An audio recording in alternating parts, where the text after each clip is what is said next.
Not that big, not that special. I'll find you on the wall, find you in reflection. That is the ironic manifesto of the UK-based black country duo Big Special. Fairly fresh-faced, the pair released their debut album Post-Industrial Hometown Blues earlier this year, resulting in an extensive tour and career-defining set at Glastonbury. The pair will make their India debut at this year's Bandland in Bangalore on November 23rd and 24th. In this episode of OD Interviews, I sat down for a quick chat with band members Joe Hicklin and Callum Maloney about their beginnings, influences, and the state of UK politics. Take a look. First of all, congrats on all the success. Post-Industrial Hometown Blues, great album. I think you guys had like a big tour on the back of that. We did a little bit of touring last year in the build-up to the album and, tried to get some new fans. And it was a nice little learning curve. We brought the album out in May, and then we did basically 27 shows in a row, which we've never done before. We've never done anything as big as that. And pretty much since then, we've had the odd couple of days off here and there, but it's been pretty much consistent gigging all the way through the summer.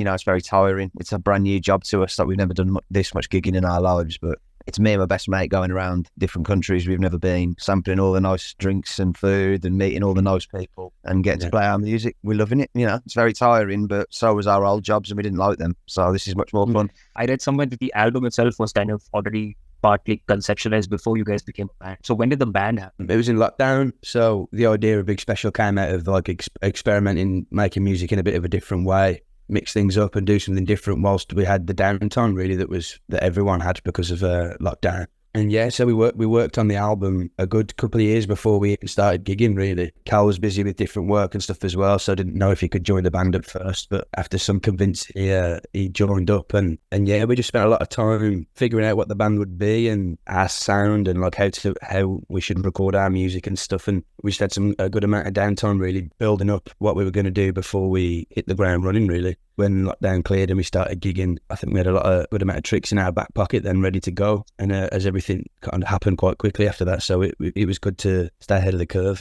So the album itself, when I heard it, some of the more talkier songs were closer to a Sleaford Mods, even the words of John Cooper Clarke. So what informs the sound? Can I just quickly say, you just made Joe's day by comparing it to John Cooper Clarke. John Cooper Clarke. I mean, it's there. Look to John Cooper Clarke, in ways speaking in rhythm and rhyme and all that sort of stuff, he's a big influence like that. But it was an experiment really. I think it's just a culmination of all our shared influences from, being big music fans our whole lives, We didn't sit down and discuss what this band should be genre-wise or aesthetically or anything like that. We just knew, wanted to do spoken word, wanted it to be drums and vocal and using track on stage. We really just wanted to focus on that central sound of what would be the heart of Big Special, because we thought if we could get that voice down, we'd afford ourselves the freedoms then to be creative as we want and move in lots of different directions creatively, because there's a centre to it that is recognisable, so whatever we do, you'll know it's Big Special. The influences that have come through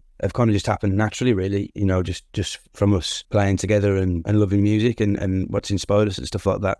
I'd say the main influence that we knew were coming through was Sleaford Mods because of the using track on stage and the spoken word stuff. But other than that, we've just tried to be really free, really, and just experiment. And if it sounds like a good song, it's a good song, and we try and just have fun and be free really and just see what comes out. Not even just sonically, the attitude is very similar because they're from a similar place, very similar background. Moving on to the lyrics of the album, it seemed to paint this very grey monotone picture of life in the UK.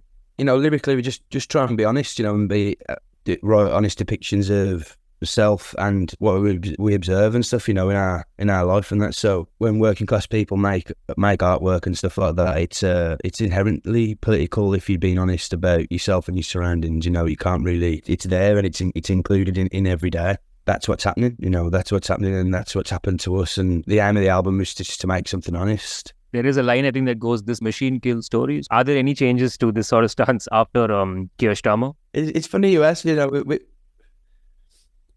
No, no. The political class is very similar to one another, and they're playing their own games of who will win and who has power and stuff like that. But the evidence is that everything seems to remain the same, and whatever has been implemented in the past, 15 years and stuff, it doesn't look like it's turning around. There's the threat of austerity again in the UK and stuff. And we wanted to get the album out at the time because we felt like the political climate we was in at the time was very relevant to what we were talking about. We'd been writing the album for a few years, so we didn't want to move too far away from the time that it was in. But yeah, it's just the changes only just happened, but there hasn't really been any change so far. It's the same like in America and stuff. It's just the left and the right political classes seem to be linking up. Like the way our systems are built in the UK, the damage that each term of a Prime Minister can do takes longer than the next term to fix. So we're sort of in a spiral. Things never get fixed. They just consistently get passed back and forth over a decade, 12 years at a time, 15 years at a time. The far right take the hand for a while, and now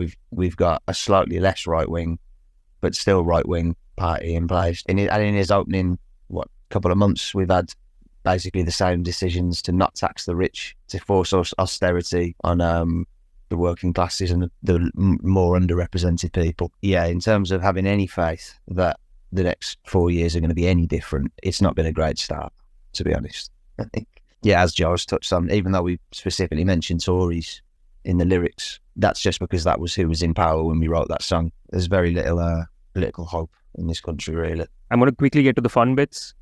There is, so you guys played Glastonbury and I saw the set, it looked amazing. And I'm really looking forward to what you guys bringing to the stage. Anything we can expect? We've spent this whole year, as I say, we've been on the road since March and we've been just like honing the craft. All this depressing talk about the politics of Britain and the working class struggles and stuff. The best part of this band, I think, is that we take these heavy subjects like mental health and political issues, and when we're live, we turn it into this joyous occasion because it's people are coming together and the sense of unity that we get at gigs. I think that's a real victory in itself. So I'd like to think that we're bringing that same attitude where we're taking people who can relate on a sense of mental health problems or people who feel disenfranchised politically. They come to our gigs and they can see other people around them who are feeling the same, and we can all just shout at the voids together and turn that negative thing into a victory, because the one thing they can't take is hope, unity and togetherness. And I think, yeah, lots of fun, lots of a big connection with each other. We're all going to learn a lot about each other at these gigs, It's yeah, we take the music very seriously, but we don't take ourselves very seriously. So, like you said yourself, it's a bleak subject matter, and we don't want to bring that bleak energy to the stage and force ourselves to follow a certain type of matched energy to what the content is.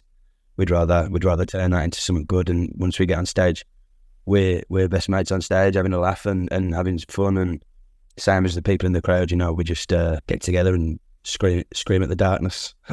It's a very Midlands attitude that you can't ever take anything too seriously. You always have to meet things with a sense of humour and a sense of joy. Maybe not joy. Cautious optimism. Yeah, maybe. That's the way I'd put it. Exactly that. Thank you so much, Jen. We have a series on Original Dog called Spaced Out. You guys are being shot out into space. You don't have nothing digital on you. So what is the one LP that both of you are bringing? It's normally 5, but let's just say we're doing a light version of this. So. I'll take Nina Simone's Greatest Hits. I just love it. It's not, if I've only got the one as well, it's nice and long. Streets opening album, original Pirate Material. This is my favourite album of all time. I don't think I can go however long Exploring Space would take without listening to it again. So Joe would get sick of it very quickly because I can't have it on without doing the lyrics. I'd take that album, but it would probably make Joe murder me after about a year of hearing me karaoke it. So, all right, then for your own safety, for both of you, just give me one more. In that case, for your own safeties, give me one more and we'll call it. Yeah. What do you reckon, Joe? One more between. We're going to be exploring space together. We should listen to some mournful, sad Irish music. Yeah. Let's go Lankum, False Lankum. We'll go for that. Yeah, I suppose that actually fits space as well. The droney sound of that, even though it's very earthy folk music, it would probably go really nice in the vastness of space. Yeah, I think it'd be quite tragic.